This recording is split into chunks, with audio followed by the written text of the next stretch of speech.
Well, hello, and welcome to the Growth Mindset Podcast.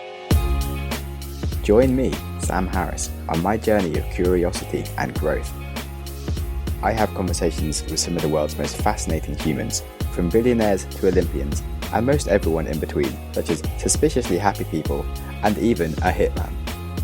Success isn't just for successful people, it is earned, and you can earn it too. I find out how ordinary people become extraordinary to fuel your own growth mindset.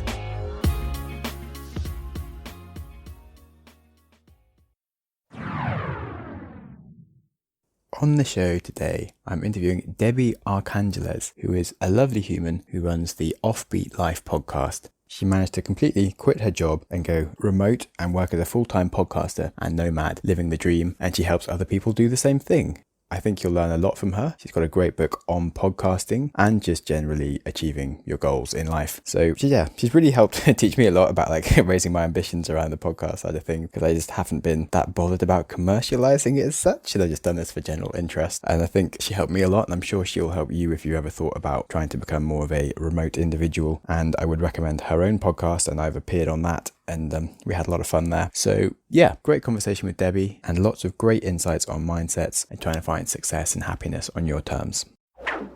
So Debbie, I like to start with a quick intro where you explain your whole life. As Sam said, my name is Debbie. I have a website and a podcast called The Offbeat Life, where I help people become digital nomads, remote workers, and we have a ton of different resources to help people through that. And it's kind of interesting that now with the COVID situation, everyone obviously is now a remote worker or trying to be. So we've been pretty excited to help everybody about that. So the way I started is I didn't even know what podcasting was. None of this was. I was a traveler for a really long time, like probably a lot of you are, and you were really interested in it. And I'm an immigrant. My families are immigrant as well. Traveling for us was not necessarily for leisure. It was more because we had to do it in order to make money. So I came from the Philippines, and then my family and I immigrated to the United States. And I really didn't start traveling until I was about 16, instead of having a sweet 16 that a lot of girls here in the US have. I told my parents I'd rather go on a school trip to Paris with my friends, because instead of having just one night and spending all that money, I would rather spend that money, probably even a little less, to go to Paris for 2 weeks.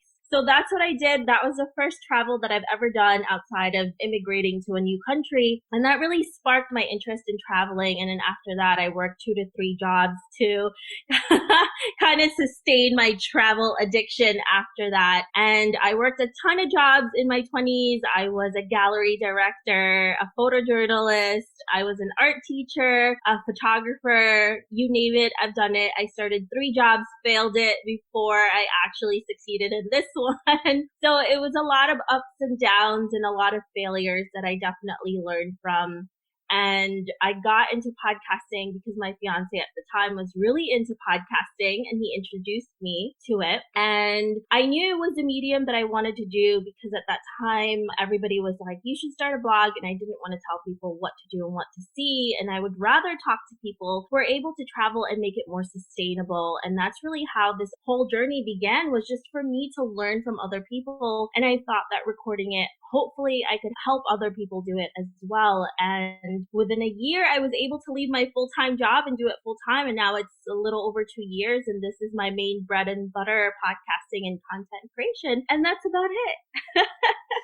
I love hearing people's life stories and sort of seeing the intricacies of their life and how they unfold. So yeah, I'm not from America. This whole Sweet 16, I thought it was just like a fun TV show for the idiots that go for it, and not everyone did it. But it's just everybody have a proper Sweet 16 then? I don't think everybody does, but most girls do. In my culture in the Philippines, we do it's called a debut, and it's when you're 18. But I didn't have either one because I'm not that type of person. So I told my parents either I don't have it at all, or let me go to Paris, because I don't want to spend all that money on one night. I mean, that's ridiculous. I think it was also less expensive for actually them to spend that money for me to go to Paris than to actually do this week.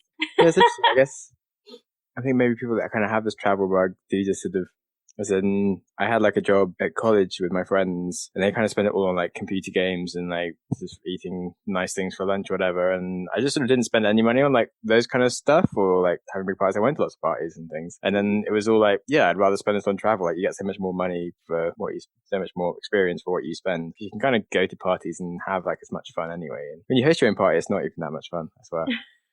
More stress. Yeah. Confusing. You So don't what enjoy about it. like weddings? Have you had a wedding? No. So Okay. the funny thing is we were supposed Is to this- elope and then COVID happened and we had Oh, to cancel no. it. But I don't really care because it's not like, so Yeah. I didn't want to have a huge party either. And it was just going to be us and then like a handful of our really, really close friends and family. And it was funny because a lot of my friends are from all over the world and they were willing to come from across the earth just to go and meet us for like 2 days. So we're definitely not doing the big wedding. Totally not us. Yeah. Yeah. I mean, I'd like to have like a party with lots of people, but I didn't see why I'd spend so much money on it when I could do other things. Yeah. See I what was like, I happens. would rather spend that money doing other things, like maybe investing. What do you feel Whatever. is like your best value for money investment in terms of like if you spend $100 or something, it's been like gives you the most joy? Honestly, what gives me the most joy and value is reinvesting my money on investments or my business. I'm so weird. That's where most of my money goes to. So even during COVID, I've spent like thousands of dollars so far to educate myself to have a better business and learning stuff. Aside from food, that's really where all my money has been going Definitely a good growth mindset attitude there. Winning.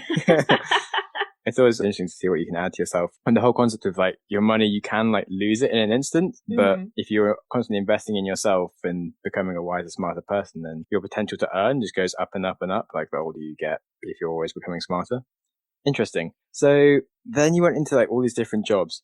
So how did you like get into those things? Because they all seem quite interesting, but kind of hard to really make money out of taking photos and art gallery stuff. It seems sort of like people like doing this and it's harder to like sell. So what I was doing pretty much during that time was just figuring out what I really wanted to do. So everything that I was interested in, I just went into it, whether an intern, as an assistant, getting jobs from it. And at that time, I was getting really good at landing jobs because I've been in so many interviews that it was crazy. Like I probably landed 95% of every interviews I got into because I just perfected everything about interviewing. So anything that really interested me, I really just went for it. And that was really the experiment stage in my life. And so I was even an assistant in the Budget Travel magazine. I don't know if you've heard of that. And I worked for them too. So it was about photography and I was really into photography at that time. And yeah, so everything that I was just really interested in, I just went for it. And that's how I lived. And at that time, it wasn't about making money. It was really about finding what I was really loving and I wanted to get into. Like following your interests rather than just the money, which often is the way to make money really in a sustainable long term, because if you do what you love,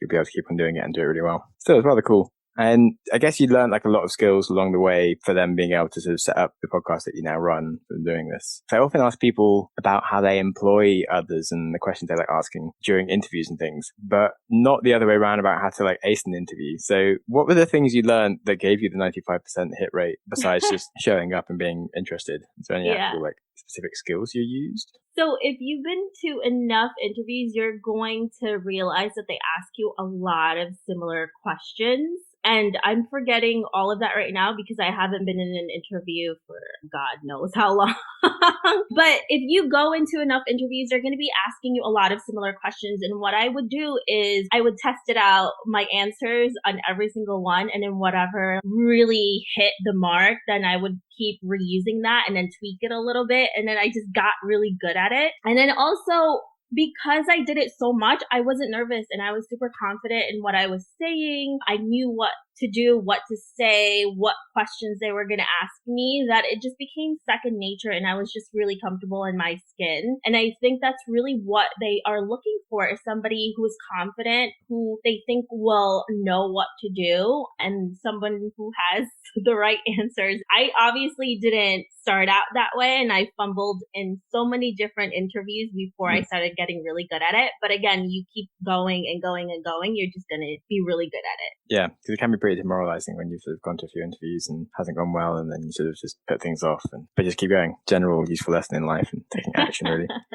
Okay. And then, so did you do some of that? Did you then kind of transition into being like a remote worker to then be able to do the podcast? I wasn't a remote worker yet. I wanted to transition into becoming a remote worker. I was still doing my 9 to 5. And honestly, my job that I had was probably a lot of people's dream job. I made my own hours. I made a ton of money, and I was only like working 20 hours a week, and I could take off whenever I wanted. So for most people, they were like, oh my God, why are you leaving this? And you have security. You make a ton of money. You barely work. Your company is really great. Why are you leaving this? But honestly, it was because I knew it wasn't right for me. And I was literally having panic attacks every 4 months. Wow. And it wasn't the job itself, because it actually wasn't anything that was bad. If anything, it was pretty fulfilling, and I was doing it for almost 7 years, and I just needed a change in my life, and I knew that I needed to do something else, and I wanted to be in a more creative space. And that's really what pushed me to start this.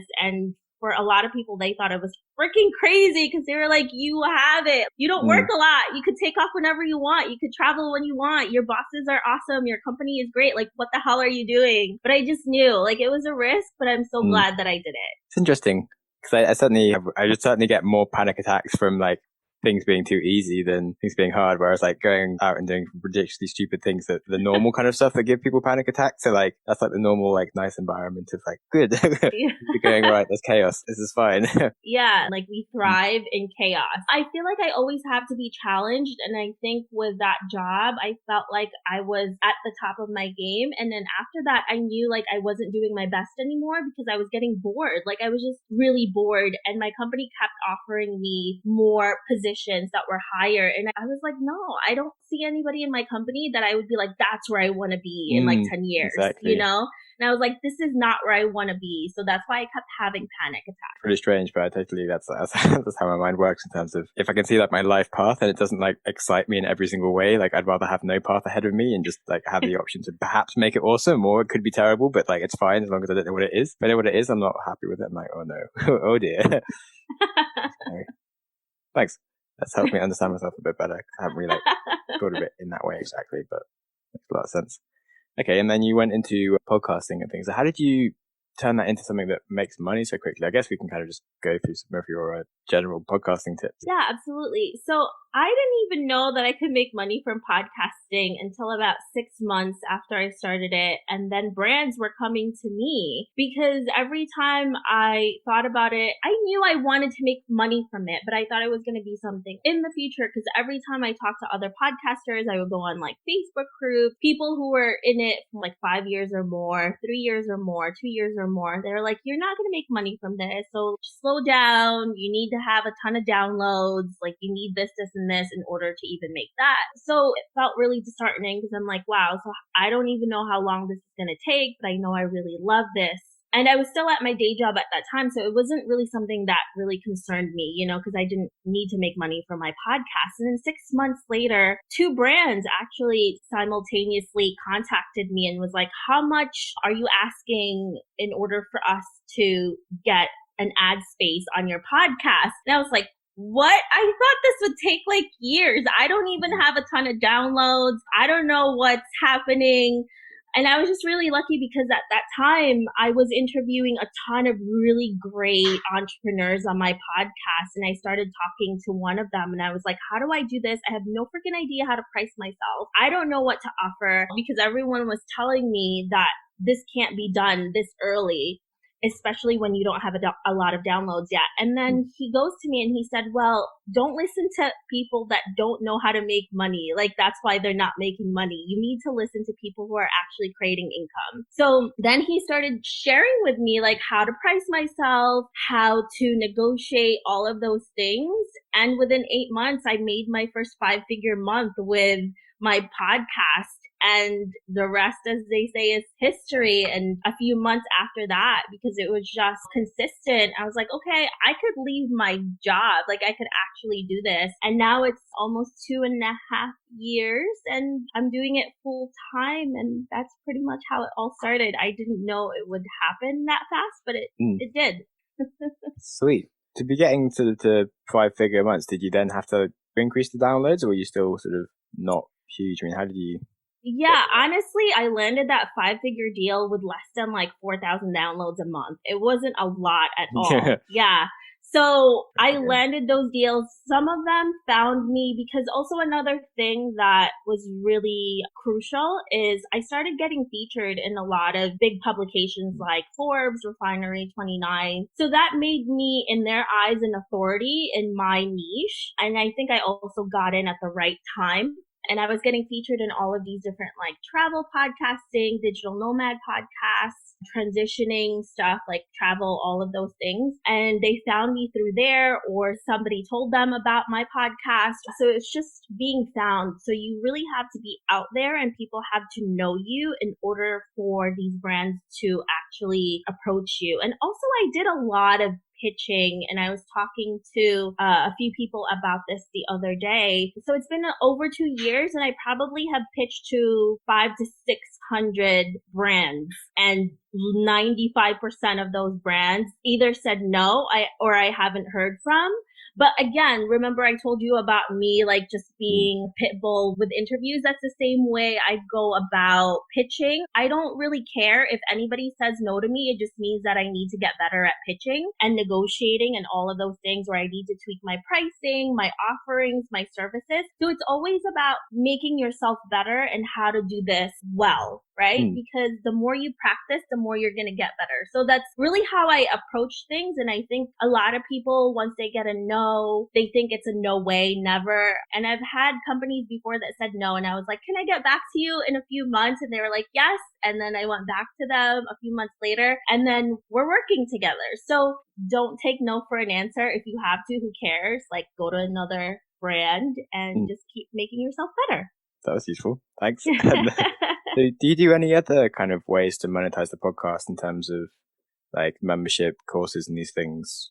Or is that what you're just starting now? I'm actually making income through virtual courses. People actually pay me to teach people how to do podcasting. So that's one of the other ways that I do it. I also do one-on-one mentorships for people who want to start this as well. And then I have digital products and so forth. So I try to definitely do a variety of ways to do it, but most of my income is definitely through brand sponsorships. It's interesting because I just wrote my ebook about podcasting and how to monetize it like probably 2 or 3 months ago, because I didn't really feel it was the right time yet. And my friend was like, you're making income from this, like most people don't know how to do that. So I was like, well, that's true. Now I feel like I'm not a fraud. I'm actually doing what I'm saying on my book. So this is the right the right time to do it, because I always hate it when people teach you stuff and they don't have any idea what they're saying. Yeah. Like the only thing they're making money off is just selling you the idea that they could make money, and you're like, well, exactly. You're right.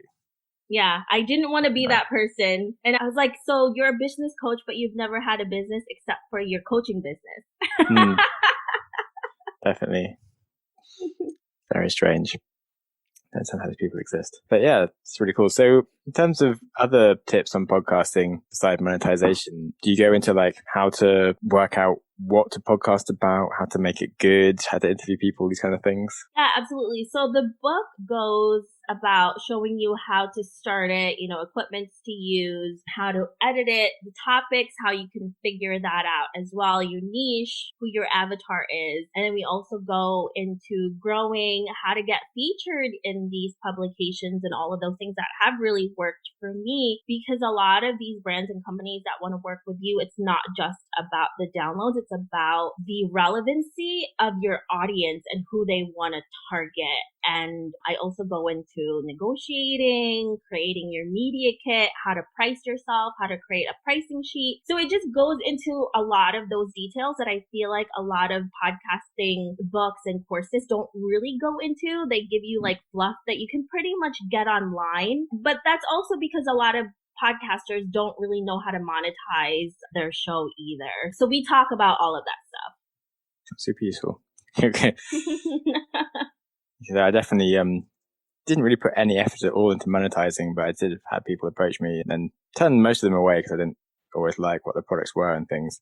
But I certainly do have adverts and stuff now, which has been nice. All right. So what's been like the most interesting thing you've learned from the podcasts besides asking people about how to like monetize yours? Yeah, so there's a lot of different things that people share on the show, obviously, because everyone has different backgrounds and all of that. But it's just learning different techniques from everybody. And that's the beauty about podcasting is that we have this incredible platform that we can literally talk to whoever we want. I mean, if you just came up to somebody and started asking them that would be super awkward, you know? But if you're like, let's go on my podcast and you just start asking them these questions, they're willing to answer it. So it's just learning strategies and techniques about growing not just your business, but also as a person and what they've learned and what they've gone through. And I think there's so many of us who are in the trenches, especially if you're doing something that's out of the norm that you think nobody else understands. And then you realize that there is a group of people out there that really understand and have similarities with you. So I love that. And it's just connecting with the people that I've been interviewing. And now most of them are really close friends of mine. I have a handful of them that I talk to even daily, and we just talk about life and business and all of that stuff. So it's really rewarding in a lot of sense. Cool. Okay. If you could give one piece of advice, what's like the best thing you've heard? Well, for me, I love failure. The best advice that I could give is to fail and fail forward. It's not failure, it's learning. Every time you fail, you learn and you grow. If you don't fail, then it's probably really boring for you. I know that for a fact that once you get really good at something and you feel like you know everything, you get really bored and you stop learning too. So always be a constant student. Never be too smart or too good for anything new and fail forward. I like this. What would you say has been your biggest failure that you learned the most from? I think the biggest failure that I definitely learned from is not being too concerned that everything has to be perfect before you move forward with anything in your business. So the 3 businesses that I had, like, it has to be aesthetically beautiful. This has to be perfect. The website has to be perfect. The logo has to be perfect. The posts have to be perfect. Perfect is BS. So I think we get really bogged down with trying to make everything so perfect that we end up stopping ourselves, and then it turns into fear. And you're like, if this is not perfect enough, then I can't really put this out. And then that actually stops you from actually doing what you need to do. So just get it done, take action, and sometimes fail, but at least you're and fail, which is fine because that's how you're going to learn, because you're not going to know if it's going to be good unless you put it out there. Then the classic interview question, what is your biggest weakness? My biggest weakness is having shiny object syndrome, because it's like you're looking at other people and you're like, oh, that's really interesting. I should start that. So I've been trying to be really good at that, especially lately during COVID.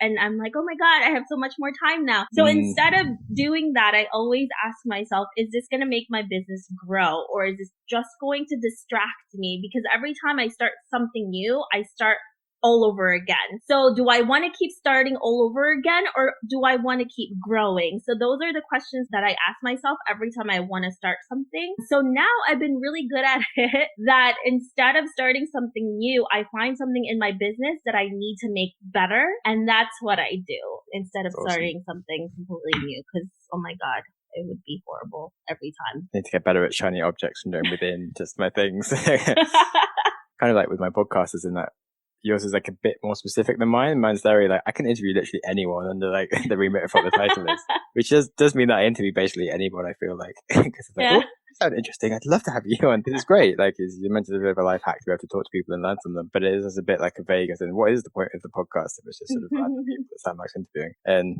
well, yes. Whereas these you kind of always have to talk about remote stuff, I guess, which is a bit more focused. Do you ever want to start like another podcast where you just randomly interview anyone and it doesn't really matter if it makes money? I was thinking of starting another podcast that will go along with how to create a podcast, to teach people how to podcast, but not really, because honestly, it takes a lot of time, and I do put a lot of effort on everything with the podcast, and I have a whole team that supports me with it. So I really don't want to start anything unless I know I'm going to do it well, because right now there's just so many things to focus on in the business that my hobby is like listening to audiobooks, watching Netflix, and painting. So that's like the stuff I can do without stress. So I think if I started another podcast just to start it, it would like turn into another business, and then I'd be like, oh my God, this is more stressful than fun. Yeah.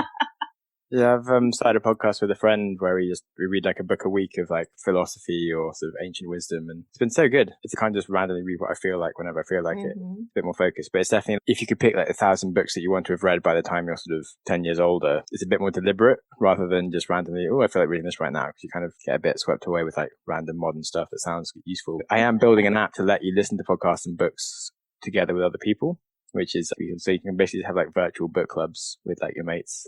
So if you have like a book that you think would interest them, you could like read it together and then discuss it afterwards. That's a cool app. That's awesome. I like that idea, actually, especially now when we can't like, be together. Stuff, yeah. To get that going before this whole thing. Yeah, so my plan for the whole lockdown was like, I'm just going to do a lot of writing and playing music, and like the podcast, that's fine, doesn't take too much time. And then started another podcast, and then just been like super busy with this app and like coding and just stuck to my computer the whole time. It's like an app that I've wanted forever anyway, but it's not like the whole like holiday thing I planned. Anyway, never goes to the way you planned it. Yeah, exactly. Maybe I have a break after this, or maybe I'm just like a sucker for like work, which I think I am. Who knows? Okay, anyway, the last few things, I like to ask people what's one of their earliest memories. What I loved in my childhood was, so the first half of my childhood was in the Philippines, and one of the things that I really loved when I was a kid was every afternoon after school, there would be this ice cream man. So ice cream men in the Philippines is not like Mr. Softy in the US or maybe in England too, where they're like in delivery trucks. So in the Philippines, like we have these guys that come in with these like metal containers that the ice cream is in, and they're walking. And then I always remembered going up to them and just watching them scoop up ice cream, and my mouth would be watering. And it was so good. And I would just like wait for them after school and sit by the stoop in our like house and just watch them scoop up ice cream. Sometimes I would get some, sometimes I don't even have any, but I just like to watch them. I just stare down at it and be like, oh my God. So I love anything sweet. So ice cream, cakes, like everything. I know. I'm such a sucker for anything sweet. But yeah, love it still. Don't try eating porridge for a week without honey. It would be a nightmare. Yeah, it'd be super bland, right? You need something in it. Oh, that's cute. I like that. That's like what we learn about life, but it's fascinating. Cool. What's been your favorite recipe you've cooked whilst you've been in lockdown? Okay, so I tried this recipe for the first time. It's scallion pancakes. Have you ever had those? No. So you can get them in like Asian restaurants, but they're so good. And I just tried them because usually it takes a long time to make them. And I found this super easy recipe and I made it and it was so good. And here in our backyard, we have like fresh scallions. So I was like, we have fresh scallions and they're all dying. I should just make something from it. So I made scallion pancakes and it was delicious. Scallions are onions? Or... Yeah, so they're like part of the onion family. They're green. They're like these long green. Yeah, they're good. Any cheese and stuff in it? No, it's just like some flour, eggs. I put soy sauce in it instead of like salt, and then sesame oil, I think, and then scallions. Always a good thing. Yeah, so good. Delicious. Nice. You should try it. Cool, add it to the list. If there's only 5 ingredients, I might do it next week. Yeah. Sweet. Okay, cool. Final question. What is the kindest thing or one of the kind things that comes to memory that someone has done for you? Oh my God, there's so many. I think the kindest things are really super small to me. Like even like holding doors like that, I really appreciate. I think when I was 13, my family are not the type of people to just give money. I'm an only child, but my parents like never gave me money to give me money. So when I was 13, I wanted to start working because every time I would ask my parents for like $1, they'd be like, no, you don't need the dollar. So when I was 13, I really wanted to work. And my aunt's friend at that time knew that I really was looking for a job. And over here, it's not legal for anyone under the age of 16 to work yet. So they have this like flower farm out in Long Island in New York City. And she was like, well, I know you really want to work. So you can pick, I think she wanted me to like pick flowers. So I picked flowers and it was like for an hour or two, and she gave me like $60, and I thought that was like the kindest thing. So that was actually my first time where I understood the value of money really well. I understood what a business was because she was not only like showing me like how to pick the flowers, but also like how to manage her staff. Like she toured me around their area. And so I think that was one of the most kindest things because I learned how important it was to have a business, how to make money on your own, and then also how to run a business well and do it with people who are going to be there and be very loyal to you, because she and her husband were running this very successful business and they were just amazing. And I think that was one of the kindest things that anyone has done for me. Even now, and I was only 13 then, I still remember their kindness, and like they were just super open to me. Yeah, it's and really lovely. Yeah. And for a really young kid, like that's a huge impression that you're leaving for them. And I think for anyone out there who has kids or know anyone who's really young, all of these things like make an impact in them. And I think that was the reason why I really wanted to have my own businesses, and that was a starting point. And I understood what it was to make money and not just get it just to get it, and to really work for it. Yeah, as in two things. I mean, it sounds kind of like your own version of the Rich Dad Poor Dad story. Yeah. If you've ever read that. Like, yeah. Which is nice. Yeah. But yeah, in terms of you saying that like you don't really enjoy spending money so much, it's more like you like creating money and investing in yourself and things. It sort of sounds like it was sort of put into you from like an early age of like not just having money to spend. It was more like, okay, how can you grow it and really value it and do stuff with it? So yeah, psychology. Yeah. Interesting. Right? Oh my gosh. Have you ever thought like you'd like to be better at spending money? Because sometimes I do think I could be better at like enjoying it than I am. Because I kind of am good at making it, but like don't really know what to do with it much. Yeah, I mean, honestly, you know what it is? It's not necessarily about making money. I think I like the challenge of it because there's so many challenges that goes into it that I just like to solve the issues, and it gets really frustrating and I get very frustrated a lot. And I think that in itself is super challenging to me. And honestly, with the way I spend money, I just know there's certain things that really make me happy when I spend it. Like I will spend it on obviously running a business and making that grow, but also like I'm more into experiences. I know people say that a lot, but I don't really wear jewelry. I don't really buy too many clothes. It doesn't make me happy. I don't buy handbags or shoes. I literally go to my mom's closet and like wear her shoes and handbags because I just don't see the need of doing that. And then I give it back to her because I would probably use it once to like a meeting and then that's it. But other than that, I think if it doesn't give me pleasure, I just don't do it. Yeah, same. But you know what I do like to spend money on is food, because I love food. So like anytime I want to spend money outside of business, like it'll be either traveling or food, because I love food so much. Like, I love it. That's good to hear. Nice that there's something on that wonderful note. I guess we can all go and enjoy some food. Maybe scallions. Yeah. Well, as you can tell, my first memory was of ice cream. That just tells you. Yeah. I really remember my nan used to make ice cream with us when we used to go visit her. And like, we still haven't quite worked out, but you used to get like condensed milk and then boil just the can whole. You put it in like a saucepan and boil it. And I don't know what I did to it, but then you'd put it in a mixer and it would just turn really fluffy, and you add like the sugar and things and some vanilla.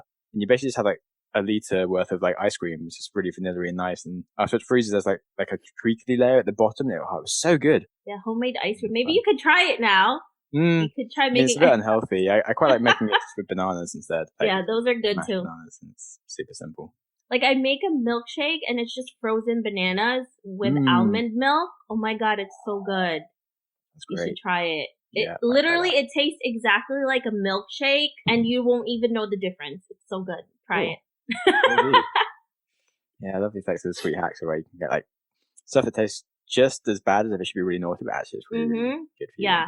Yeah. Good. Okay, on that note, we will actually end this time, I think. Good. It's been an absolute pleasure having you on. Thanks for having me, Sam. I really appreciate you having me on your show. Thank you, and stay safe during lockdown. You too. Hopefully we can just do a book together sometime soon. That'd be fun. Yeah, we should. Cool. All right. Ta-ra. Bye. I hope you enjoyed the episode as much as I did. My goal for this podcast is to help make people happier and wiser, and I'm also working on a few other projects in the podcasting space to achieve the same thing. I also run the Curious Comforts podcast, finding out what's going on in the world and how to improve it with industry insiders. We've been focusing on the effects of the coronavirus lately, but I also discuss broader things like climate change and AI. Most recently, I've been building an app, Syncify. It's really to level up your podcast experience. You can connect with your friends in the app and listen to the same things. So you can listen live in real time with each other, or create shared playlists and catch up at your own pace. You learn so much more by discussing ideas with friends. It's really silly to listen alone. You can also discover and share brilliant episodes with ease without having to try and recommend podcasts in different apps and just it all getting lost and confused. So it's also good for combating isolation and mental health. I personally find social media quite antisocial, and I just don't find it easy to reach out to friends to chat for no real reason. But I do love doing things with other people, and listening to the same content means that I can naturally talk about the same things, and it just gives me that friend time without going out of my way. So I really hope that it can help you, and I just would love you to try out the beta version and help us build this. And obviously do invite your friends. It's all about friends. So you can find out more about Syncify app by going to syncifyapp.com. Thanks for listening.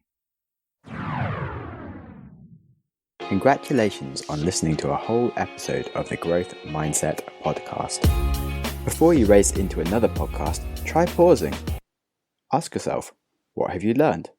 What could you change? How will you make that change happen? Did you press pause? Knowledge is useless without action. What did you learn? What should you change? And how will you make that change happen? You can tell us what you learned by contacting us through the website, growthmindsetpodcast.com. And feel free to connect with us or our guests, or just peruse the show notes. Our Instagram is @growthmindsetpodcast, or follow me @samjamsnaps for a daily reminder to stop using Instagram.